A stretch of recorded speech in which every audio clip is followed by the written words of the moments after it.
Hi guys, welcome back to my YouTube channel Memory Harvest. Today topic is Chandragupta Maurya. Introduction. Chandragupta Maurya 340 to 297 BCE was the founder of the Mauryan Empire. He established the first large political empire in Indian history. He ruled from 321 BCE to 297 BCE. Capital of the empire Pataliputra, present day Patna. His region marked the beginning of centralized imperial administration in India. He is considered one of the greatest empire builders of ancient India. Chandragupta Maurya ఈయన క్రీస్తు పూర్వం 340 సంవత్సరాల నుంచి 297 సంవత్సరాల మధ్యలో జీవించారు. ఈయన మౌర్య సామ్రాజ్య స్థాపకుడు. ఈయన రూలింగ్ పీరియడ్ అంటే ఈయన పరిపాలనా కాలం క్రీస్తు పూర్వం 321 నుంచి 297. ఈయన క్యాపిటల్ సిటీ పాటలీపుత్రం. అండ్ ఈయన మన ఇండియాలోనే ఫస్ట్ టైం కేంద్రీకృత పాలనా వ్యవస్థని స్టార్ట్ చేసిండు. అంటే సామ్రాజ్యంలో ఒక క్యాపిటల్ సిటీ అయినా లేకపోతే ఒక మెయిన్ సిటీ తీసుకొని అక్కడి నుంచి దాన్ని పార్ట్లుగా డివైడ్ చేసి అక్కడి నుంచి మొత్తం రూల్ చేస్తారనమాట. అంటే దాన్ని కేంద్రీకృత వ్యవస్థ పాలన అని అంటారు. And he is considered one of the greatest empire builders of ancient India. మన ఇండియాలోనే అతిపెద్ద సామ్రాజ్యాన్ని పాలించిన మొదటి వ్యక్తి ఈయన చంద్రగుప్త మౌర్యుడు. అండ్ ఈయన early life birth around 340 BCE. ఈయన క్రీస్తు పూర్వం 340 సంవత్సరాల ఆ కాలంలో జన్మించిండు. ఈయన బర్త్ ప్లేస్ ఎక్కడ డీటెయిల్గా లేదు. According to traditions he belong to Maurya Klein, some sources May humble region. ఈయన మౌర్య సామ్రాజ్యానికి చెందినవాడు. ఈ చంద్రగుప్తుడు మురా అనే శూద స్త్రీకి నందరాజు వలన కలిగిన సంతానం అని, అందువల్ల ఈ వంశానికి మౌర్య వంశం అని పేరు వచ్చిందని కూడా ఒక కథనం విష్ణు పురాణంలో ఉంది. ఈయన దాదాపు 24 సంవత్సరాలు మన ఈ మౌర్య సామ్రాజ్యాన్ని పాలించిండు. ఇండియాని మొత్తం అంటే భారతదేశం మొత్తంని ఏకం చేసి పాలించిన మొట్టమొదటి చక్రవర్తి కూడా ఇతనే. అండ్ ఈయన బిరుదులు మహారాజాదిరాజు.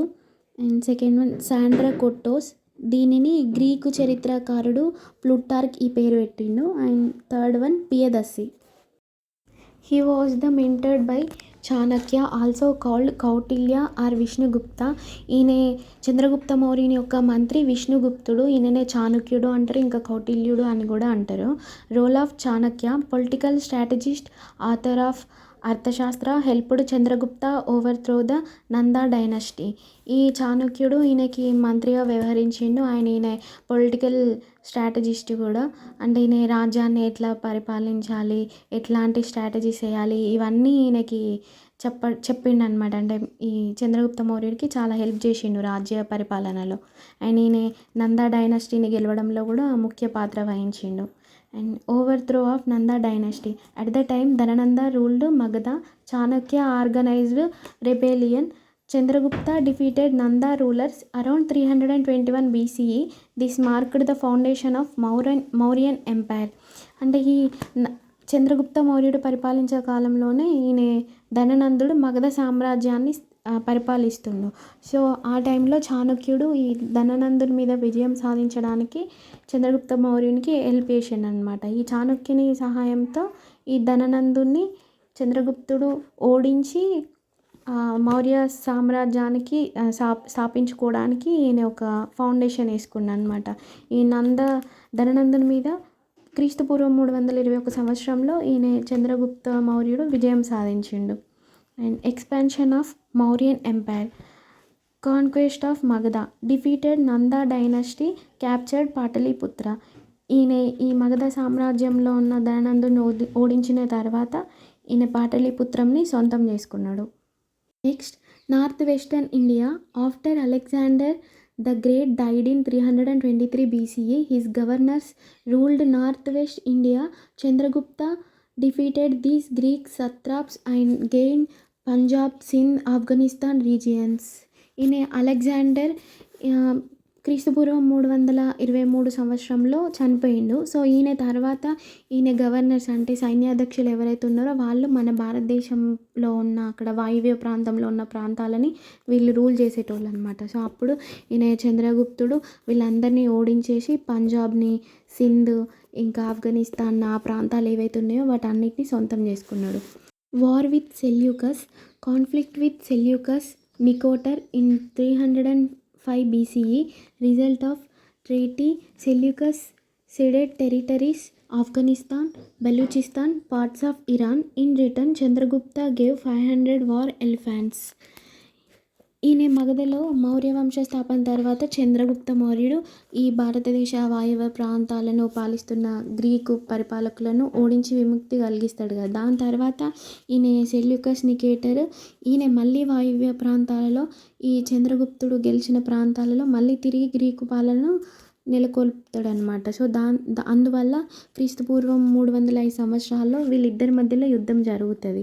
ఈ యుద్ధంలో ఈ సెల్యూకస్ అనేటి ఆయన ఓడిపోతాడు. సో, ఆయన ఓడిపోయాక ఆఫ్ఘనిస్తాన్ని ఇంకా హీరట్, ఈ కాందహార్, ఈ బెలూచిస్తాన్, ఈ ఇరాన్లో కొన్ని పార్ట్స్ ఇవన్నీ ఈయన మళ్ళీ మౌర్య చక్రవర్తికి ఈ సెల్యూకస్ తిరిగి ఇచ్చేస్తాడు. దానికి ఫలితంగా ఈ మౌర్యగుప్తుడు సెల్యూకస్కి 500 ఏనుగులని రిటర్న్గా ఇస్తాడనమాట. Marriage alliance Seleucus give his daughter in marriage to Chandragupta according to Greek accounts.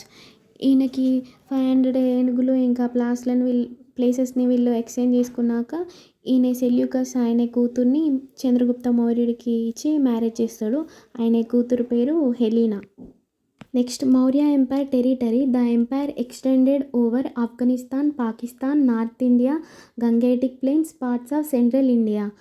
ఈయన రాజ్యాన్ని ఆఫ్ఘనిస్తాన్, పాకిస్తాన్ ఇంకా ఈ మధ్యలో ఉన్న మధ్య భారతదేశం ఇంకా ఈ గంగా పరివాహక ప్రాంతాలు ఇంకా కింద పైన ఈ నార్త్ ఇండియా ఈ అన్ని ప్లేసెస్లో ఎక్స్టెండ్ చేసుకున్నాడు. అంటే ఈయన సామ్రాజ్యాన్ని మొత్తం విస్తరింపజేసిండు. అండ్ ఈయన విదేశీ మహిళలని వివాహం ఆడిన తొలి భారతీయ చక్రవర్తిగా కూడా ఈయనకే పేరుంది. ఇంకా అలాగే మొట్టమొదటి భారతీయ జాతీయ పాలకుడిగా కూడా చంద్రగుప్త మౌర్యుడే ప్రసిద్ధిగాంచిండు. ఇంక ఈ చంద్రగుప్తుడు అవంతి, సౌరాష్ట్ర ప్రాంతాలను కూడా ఈయన జయించిండు. ఇంకా ఇతని కాలంలో బ్రహ్మపుత్ర నది ప్రాంతం దక్షిణాదిన చిట్ట చివరి భాగంలో ఉన్న చోళ, పాండ్య, కేరళపుత్ర, సత్యపుత్ర ఈ రాజ్యాలు మినహా మిగిలిన భారతదేశ ప్రాంతం మొత్తం ఈ మౌర్య సామ్రాజ్యంలోనే ఉన్నది. అండ్ భారతదేశంలో ఈ కళింగ, అస్సాం, తమిళనాడు తప్ప మిగిలిన ప్రాంతాలన్నీ ఈయన జయించేసిండు. Become the largest empire in India until that time. అంటే ఆ టైంలో ఈ భారతదేశంలోనే అతిపెద్ద సామ్రాజ్యంగా ఇది మొత్తం విస్తరింపజేసిండు. And later rulers like Ashoka expanded it further. ఈయన తర్వాత ఈయన మనవడైన అశోకుడు కూడా ఇంకా సామ్రాజ్యాన్ని ఈయన చంద్రగుప్త మౌర్యుడు జయించకుండా మిగిలిన ప్రాంతాలను కూడా ఈయన జయించి మొత్తం మౌర్య సామ్రాజ్యంలో కలిపేసిండు. Administration under Chandragupta. Central administration అంటే చెప్పిన కదా కేంద్రీకృత పాలనా వ్యవస్థ అని.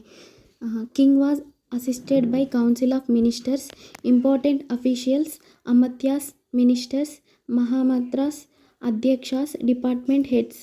ఈయన ఈ పరిపాలన ఈ మినిస్టర్స్ అంటే మంత్రుల ద్వారా చేసేటోడు. ఇందులో కొంతమంది ఇంపార్టెంట్ పీపుల్ వీళ్ళు అమత్యాస్ అంటే వీళ్ళని మినిస్టర్స్ అంటే మంత్రులు అంటారు. ఇంకా మహామంత్రాస్ తర్వాత అధ్యక్షాస్ వీళ్ళు డిపార్ట్మెంట్స్కి అంటే పార్ట్లుగా చేస్తారు కదా ఆ డిపార్ట్మెంట్లకి వీళ్ళు హెడ్స్ అన్నమాట. And provinces. Empire divided into provinces governed by princes. Important provinces included Takshashila, Ujjaini, Tosali, Suvarnagiri. And municipal administration according to Megasthenes. City administration had 6 committees responsible for industries, foreigners, births and deaths, trade, manufactured goods, sales, tax. And ఈ municipal administration అనేది ఈ మెగస్థెనిస్ రాసిన దాని ప్రకారం 6 కమిటీలుగా ఉండేదని ఆయన చెప్పిండు అనమాట. సో ఈ 6 కమిటీలు ఏంటంటే ఇండస్ట్రీస్ అంటే పరిశ్రమలు, విదేశీయులు, ఇంకా జనన మరణాలు, ఈ వర్తక వ్యాపారం, తర్వాత ఈ మ్యానుఫ్యాక్చర్ గూడ్స్, ఇంకా ట్యాక్సెస్ వసూలు చేయడం అంటే పన్ను వసూలు చేయడం ఇట్లాంటివి మొత్తం 6 కమిటీలుగా ఉండేటి అంట. And army organisation. Mauryan army was one of the largest in ancient world. ఆ కాలంలో ఈ మౌర్య సామ్రాజ్యంలో ఉన్న ఆర్మీ ఏదైతే ఉందో ఇదే అన్నిటికంటే కూడా చాలా పెద్దది అంట. According to Megasthenes, army included 6 lakhs infantry and 30,000 cavalry, 9,000 war elephants, 8,000 chariots. Military board had 6 departments. ఈ మెగస్తనీస్ ప్రకారం 9,000 గజదళం, 30,000 అశ్విక దళం, 6 లక్షల కాల్బలం ఉండేదంట. ఇంకా ప్లినీ ప్రకారం అయితేనేమో 9,000 గజదళం, 30,000 అశ్విక దళం, 6 లక్షల కాల్బలం. అండ్ ప్లూటార్క్ ప్రకారం అయితే 6,000 గజదళం, 80,000 అశ్విక దళం, 8,000 రథబలం, 2 లక్షల కాల్బలం. ఈ జస్టిస్ ఆయన ప్రకారం అయితే 6 లక్షల army. Economy. Main economic activities agriculture. Main occupation state owned land existed. ఈ అగ్రికల్చర్ అనేది వీళ్ళ కాలంలో ఎకానమీలో ఒక main source. And next trade కూడా. ఈ trade routes connected central Asia, Persia, Mediterranean world. ఈ వర్తక వ్యాపారాలు అనేది వీళ్ళు మెయిన్గా ఎక్కడి నుంచి అంటే ఇలా వర్తకం ఇప్పుడు ఇవి చేసుకునే రూట్స్ ఉంటాయి కదా, అంటే ఇప్పుడు షిప్పులలోనైనా ఇవన్నీ ఎక్స్పోర్ట్ ఇంపోర్ట్ ఉంటాయి కదా, ఇవన్నీ ఏ దేశాల నుంచి అంటే సెంట్రల్ ఏషియా, తర్వాత పర్షియా, ఇంకా మెడిటేరియన్ వరల్డ్ అంటే వరల్డ్కి మధ్యలో ఉన్న దేశాలు ఉన్నాయి కదా, వాటన్నిటిని కూడా వీళ్ళు యూజ్ చేసుకునేదంట. And tax system. Major taxes land tax బాగా, usually 1/6 of produce, customs duties, trade taxes. ఈ ట్యాక్స్ పన్నులు కూడా వీళ్ళు వసూలు చేసేది. దాంట్లో ల్యాండ్ ట్యాక్స్ అంటే ఇప్పుడు దాన్ని బాగా అంటారు, అంటే వీళ్ళు పంట పండిస్తారు కదా, ఆ పండించిన పంటలో 1/6 వంతు వీళ్ళకి పన్ను రూపంలో కట్టాలి. అండ్ ఇంకా కస్టమ్ డ్యూటీస్ అంటే ఈ వర్తక వ్యాపారం చేస్తారు కదా, ఎక్స్పోర్ట్ ఇంపోర్ట్, అక్కడ కూడా వీళ్ళు వసూలు చేసేదంట money. And trade taxes. Society. According to Megasthenes, society divided into 7 classes. ఇతని కాలంలో సమాజం అంటే మెగస్తనీస్ చెప్పిన ప్రకారం అయితే చంద్రగుప్త మౌర్యుని కాలంలో సమాజాన్ని 7 తరగతులుగా విభజించారంట. అవేంటంటే ఫిలాసఫర్స్ అంటే తత్వవేత్తలు, తర్వాత ఫార్మర్స్ రైతులు, హెడ్స్మెన్ అంటే ఈ పశుపోషకులు, తర్వాత ఆర్టిసన్స్ అంటే కళాకారులు, సోల్జర్స్ సైనికులు, ఓవర్సీర్స్, తర్వాత కౌన్సిలర్స్. Capital city Pataliputra.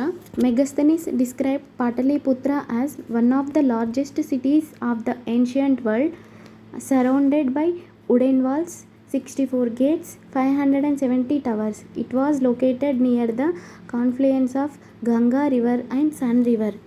ఈ చంద్రగుప్త మౌర్యునికి ఈ క్యాపిటల్ సిటీ వచ్చేసి Pataliputra.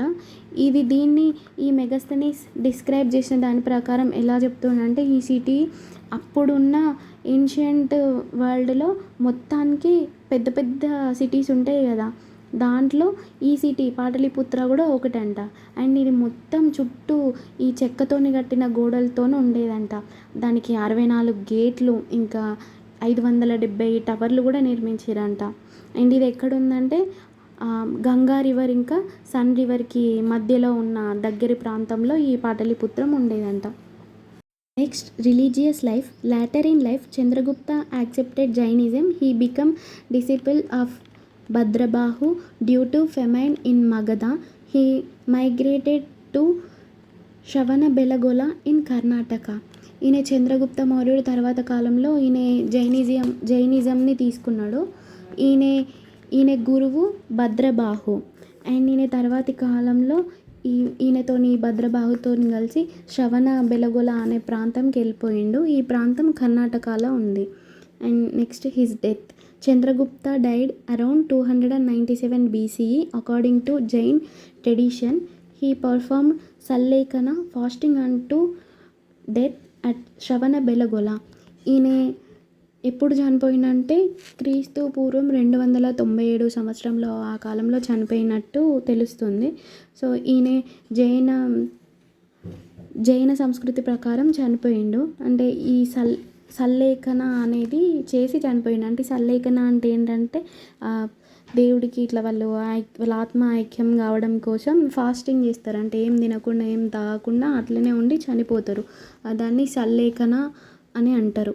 Legacy major contributions founded Mauryan empire, unified large parts of India, created strong centralized administration, established efficient bureaucracy, strengthened military system.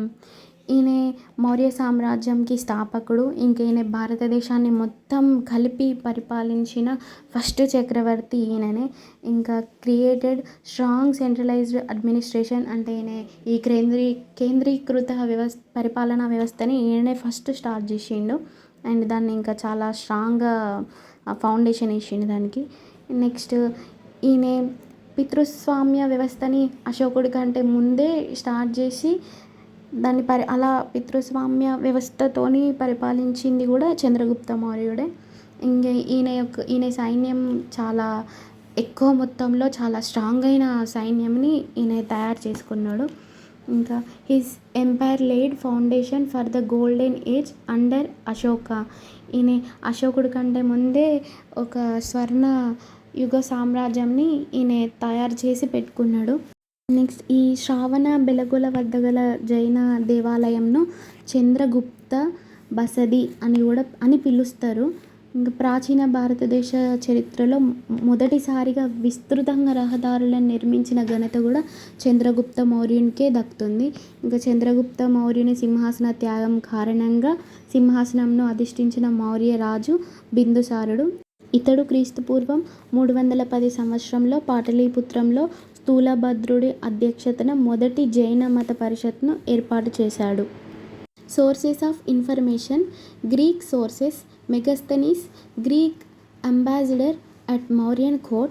His book Indica describes Mauryan administration, society and capital city. ఇప్పుడు అంటే ఈ చంద్రగుప్త మౌర్యుడు పరిపాలించిన పరిపాలనా విధానం, ఆయన గురించి, ఆయన చేసిన అచీవ్మెంట్స్ గురించి ఇవన్నీ మనకి ఎట్లా తెలుస్తున్నాయంటే కొన్ని సోర్సెస్ నుంచి తెలుస్తున్నాయి. దాంట్లో ఈ గ్రీక్ సోర్సెస్ అంటే ఈయన మెగస్తనీస్ గ్రీకు రాయబారి.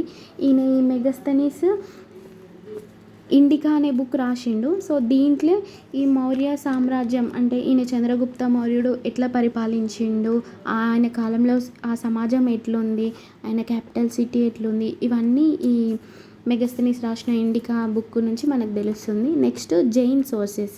హేమచంద్ర వ్రోట్ పరిశిష్ట పర్వన్. ఈ జైనులకి సంబంధించిన హేమచంద్ర అనేటటువంటి అతను ఈయన పరిశిష్ట పర్వన్ అనే బుక్ రాసిండు.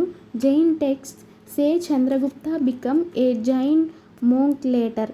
నెక్స్ట్ బుద్ధిస్ట్ సోర్సెస్ కూడా ఉన్నాయి. ఇవేంటంటే మహావంశ, ఇంకా దివ్యవదన. Next literary sources. Mudra Rakshasa by Vishakha Datta, drama about Chandragupta's rise to power. ఈ ముద్ర రాక్షస అనే బుక్ని విశాఖ దత్త అనేవారు రాసిళ్ళు. సో దీంట్లో ఏముందంటే చంద్రగుప్త మౌర్యుడు నంద రాజ్యంని ఎట్లా ఓడించి దాన్ని అక్కడ పాటలీపుత్రంని ఎట్లా ఈయన సొంతం చేసుకున్నాడు అనేదంతా ఈ బుక్లో ఉంది. Next archaeological evidence. Junagadh inscription of Rudradaman 1 mentions Mauryan governor Pushyagupta. That's it for today guys. Thank you for watching. And ఏమైనా మిస్టేక్స్ ఉంటే I'm sorry. See you in the next video. Bye bye.